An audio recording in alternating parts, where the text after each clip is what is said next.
This is Gary Atensi with CNTV, and today we're in Denver, Colorado. I'm here at the award-winning Colorado Children's Chorale. Since 1974, they have been providing artistry and charm through extraordinary voices and everyday kids to audiences really across the world. Let me start off a little bit about yourself, the artistic director here. How is it that you got involved with this particular organization? Well, the organization has been around for 43 years. I came in at year 10, so I've been here for 33 of those 43 years.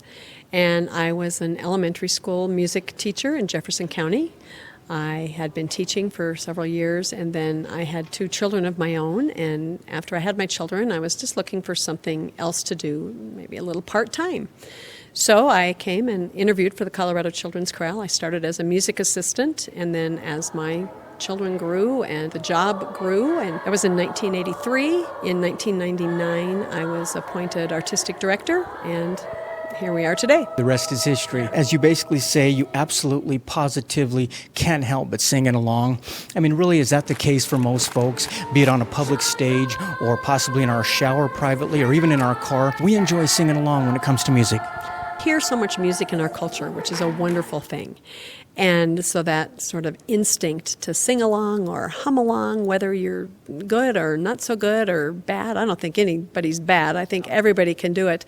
It's what makes you feel good, to just sort of let loose and make some sound. It makes you feel good.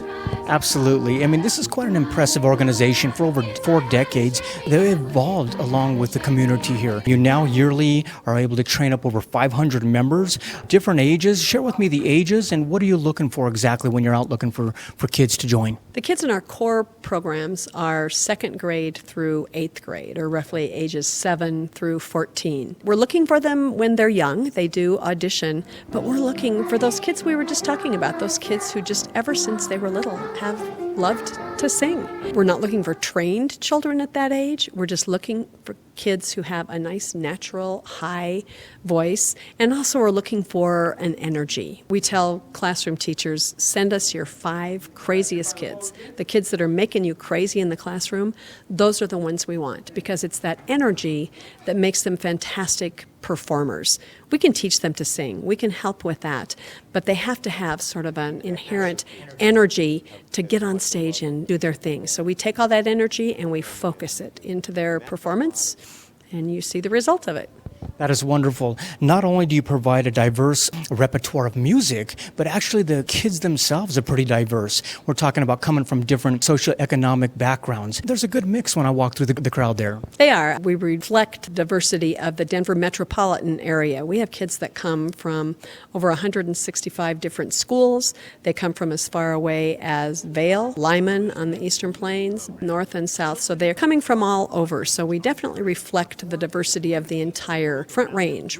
That is exciting. As I look at the different types of music that you offer, let's talk about a few of those.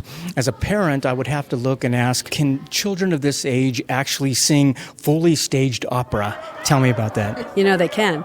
That's why we exist today. We are founded out of opera. Our founder, Dwayne Wolfe, was tasked in 1974 to find the children's choir to sing for Central City Opera's production of A Midsummer Night's Dream. So that's how it started. Opera, of course, involves the kids both singing and moving, and they have to be excellent performers. I just read something not too long ago that said when you talk about the energy and multitasking that it takes for any discipline that we do, not just performing arts, but any job that we have, one of the hardest, an opera singer has to multitask more than anyone else. We're born out of that, so that movement piece of it is very important to us. You'll never see us just stand and do a 90-minute concert in one place with our hands at our sides. We are moving all over the place. To me, that's fantastic. It's engaging for the kids, keeps the kids involved. They don't faint on stage because they're moving around all the time, but it also keeps the audience engaged. So the audience has a visual to sort of identify with and get their arms around, as well as the audio. So it's a win-win.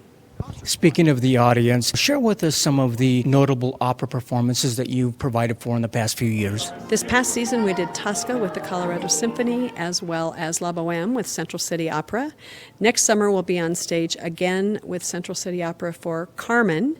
We did A Midsummer Night's Dream just last year as well with Colorado Symphony. You name it, we've done pretty much every opera there is to do, as well as musical theater. Also with Central City Opera in the past few years done The Sound of Music. We did The Music Man with the Colorado Symphony. Perfect. I know growing up, I began in theater myself. I made a movement into musical theater because I love the mix between the music and theater. It can make for a really exciting story. And not only that, but I pretty much remember most of the songs to this very day. That has to be fun for a lot of the kids when it comes to memorizing and that type of thing. Kids are amazing. They actually memorize everything. When you see a chorale concert, everything is memorized, which makes it nice for me because then we can make music together. They're not struggling with a piece of music or where to look. They're looking straight at me, and on the spot, we can make that music. The other thing it does is, you talked about remembering that music. What's the first thing we learn? We learn Twinkle, Twinkle, Little Star. We learn our ABCs by learning the ABC song. We learn so many things by music. How many kids will tell you that they learned the names of the states because they had the state song, or the names of the presidents because of the president's song?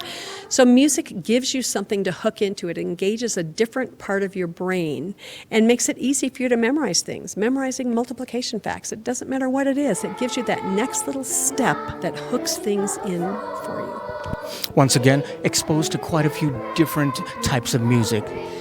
They are. We perform every genre of music you can imagine, from the musical theater, the opera, very classical, sacred music, the big works that we also do with the symphony, whether it's a Carmina Burana or Mahler Symphony. We do musical theater, we do folk music. They love that. World music is a new thing right now. Well, it's not new, it's quite old, but it's really coming into the repertoire for children's choirs and all choirs. Pop music, they're exposed to every kind of music that you can imagine, and they do it all.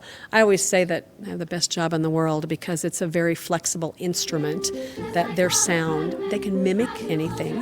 So they can make any kind of sound you can imagine to reproduce any kind of music that we're talking about. So it's really fantastic. Quite a few different levels that any type of student can be involved in here, be it an apprentice program or the prep choir, and then obviously moving into the tour choir. Is it important that there is a nurturing environment pretty much throughout every classroom? It is. We work hard at that. We have 4 levels of choirs, 2 training choirs, and then 2 performance choirs, and we have 4 conductors. I have 3 other colleagues that work with me, but we all work extremely closely together. What they start in prep choir, those skills, we just build on those skills and carry them right through tour choir. So by the time the kids that are in our tour choir, if they graduate after 8th grade, they will have been with us for 7 years. So it's a family. There's no two ways about it. We have a great time. We love them, and most of the time they love us. And they love you as well. It's a lot of fun, very engaging, like you said, yet at the same time, this is a disciplined program. I mean, obviously, excellence is at the core of really what this program has been known for. Yes, and thank you for bringing that up. I have a belief, and our founder had a belief, that excellence is important in everything that you do. Children, anybody really, will do whatever you expect of them. Why not expect a top level? And they rise to it every single time. What we hear from our alums, and of course we have 40 plus years of alums all over the place, what we hear is what they took away from this program, in addition for a love of music. They know every Christmas song ever written by the time they do 7 Christmas seasons. But the big thing that we hear is that performance training is what carries them through. And it doesn't matter what they go on to do. We have a small percentage of our alums that are on stage and on screen, but the vast majority of them are in classrooms, in boardrooms, around the world, doing fantastic work. And whatever they've chosen to do, they will come back and tell us that the discipline they learned in our performing program, the confidence, the skills that they gained, the focus, and we teach the kids everything. I mean, by the time they're in tour choir, they're ambassadors. We tour around the world. We expect them to be ambassadors. We start working young on how you walk up, shake someone's hand, look them in the eye, say hello, say thank you. All of that is important to us. So those performing skills, whether they're giving a 3rd grade book report or running for student council or auditioning for something or interviewing for a job, life is one big performance. So you might as well learn to do it when you're young and learn to do it well. All the world is a stage, as they say. I see more than just mouths in there moving. I see feet moving. I see minds moving. I mean, really, you see confidence coming out. I know I gained a lot of my confidence for being in choir. I mean, be it a soloist or in a group, it's really a team approach. To me, it was like one of my favorite sports. It's true, and it's a sport where everybody wins. Everybody on that stage wins, and that's what I love about it. They learn to work together. They have to learn to pay attention to everything that's happening around them, move together, make that sound together. It's one of the best sports in the world. Absolutely, and it's more than just performance. We're talking about ongoing education that they're able to grow with, ongoing evaluation where they're basically learning as they go. It all boils down to, I imagine, a lot of your instructors really being in tune to these kids. We are. I'm so fortunate. I have the best colleagues in the world. We work very closely together, very supportive. We tell the kids that we want them to be the very best that they can be. It's our job to get them to be the best that they can be. And of course, you do that through hard work, you do that through big expectations, but you do it through a lot of love and a lot of laughter.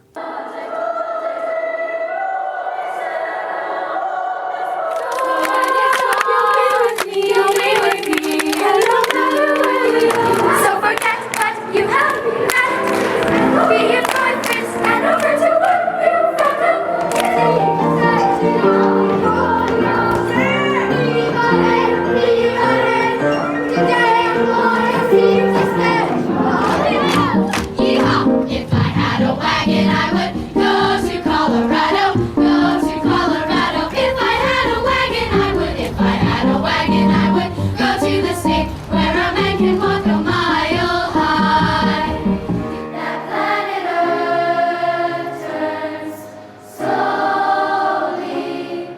It's hard to say that I'd rather stay awake when I'm asleep, because my dreams are bursting at the seams. You are really bringing the community together, especially when they come to see these performances. But quite honestly, on the stage, like you say, that is a community right within itself. Not only understand how the world works, but really in a little microcosm of different ethnicities and different socioeconomics, everything going on there. The kids got to come away with quite an experience. I think they do. They love one another. They become a family, especially by the time they get to our tour choir, who tours around Colorado, around the nation, around the world. We go on tour with no cell phones, no electronic devices of any kind.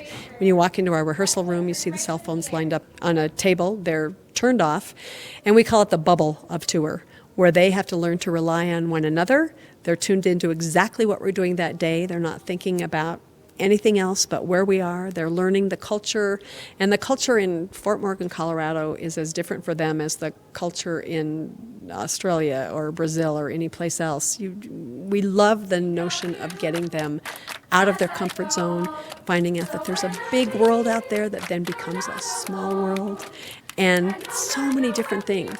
Are you going to agree with everybody? No. But everybody has the right to what they think and how they do things. That doesn't make it wrong. We might do it our way. But that tolerance for just finding out about so many other things, I think, is so important. And it makes them curious. We want them to be curious and adventurous about their world as they grow. And that's what this program does for them. It kind of opens up that world, makes them curious, makes them find out. We take them out in the world, and then they find out that that world is really small. It is amazing. All the notes are so different, yet when they come together, they harmonize. And that's really what's happening there. It's exciting because we see a lot of emphasis on technology and education, which is very important. But this is a program that really values arts education. Yes, we do. We're not necessarily training future artists. That's not our goal. We're right now, our mission in this community is to provide a professional organization or a professional ensemble made up of these kids for the community, which explains our work with the Colorado Symphony and Central City Opera. I think what we give them along the way is a wonderful education, a wonderful appreciation to go on and do whatever they're going to do. Absolutely. Viewers, take a look at the bottom of the screen right there. What you're going to see is their website. First of all, on the website, take a look at the mission page there, and you'll get an idea of what the founder put together back in 1974. This is a program that really brings community together, not only on the outside, but on that actual stage as well. You can see the kids working together. A lot of energy there. That's definitely a prerequisite to be involved. You have to have energy and really a passion for wanting to learn more about life. Take a look. There are different ways you can be involved as well. Maybe you have a student out there there or a child out there that wants to be involved, you can apply right there online. You can also find out the performance is going to be and make sure and support them in that way. They've got the box office right there. Check out their past performances, like them on Facebook. That's a great way to get involved. One of the ways that people can definitely get involved, and really is a key component of why you exist, is really just by donating. For folks that want to do that, how does that help? That helps enormously. Performers do pay a tuition, and it pays for a portion of the education that's involved in making them be the excellent performers that they are. But that's a small part of our budget. And as you see the kids and you see the diversity, you know that we have kids that come from all walks of life. We have never turned away a child because their parents could not financially afford it. We give away over $100,000 in scholarship money every year to every child that needs that. And we're very, very proud of that. You believe that music has the power to transform lives. You yourself, you've been with this organization for 30 plus years. You were involved with music before that as well. Has this been rewarding for you, being able to give back really in a way that you're affecting future generations? I don't even know how to put it into words. I always say I have the best job in the world. One of my favorite places to be is on that stage, and I have the Chorale kids performing. Behind me, I have an audience, whether it's of kids or adults, senior citizens. My favorite is in a school because the energy that goes back and forth from the stage to the audience, and then the energy from the audience comes back to the stage. It's an incredible circle. I get to stand right in the middle of it. And I get to see those young performers. I watch them grow. I see them turn into incredible adults, doing things all over the world. And that some of my proudest moments, they come back, that 40-year-old comes back and stands in front of me, and I look at them, but I see that 12-year-old. And they're successful, and I just have the best job in the world. That is wonderful. Viewers, last time, take a look at the bottom of the screen right there. You can see their website. Once again, take a look at the performance schedule right there. You can see what's coming up. Make sure and get out there and support them in that way. And believe me, you're going to enjoy it because, like they said, you positively, absolutely cannot help but sing along. You're not only going to have fun watching them, you're going to have fun being part, really, of the program. Also, take a look. You can donate right there on the website. Check them out on the Facebook. Well, right now, we're scrolling across the screen there. Many awards that they have gotten in the past. This is really a program that was founded on the core of excellence. We're talking about engaging, fun, yet a disciplined program for your children. Not only will affect them down the road, be it in a musical future or not. This is confidence right there on the stage. Once again, that is Colorado Children's Chorale since 1974. This is Gary Atensi with CNTV, and if you don't know, now you know.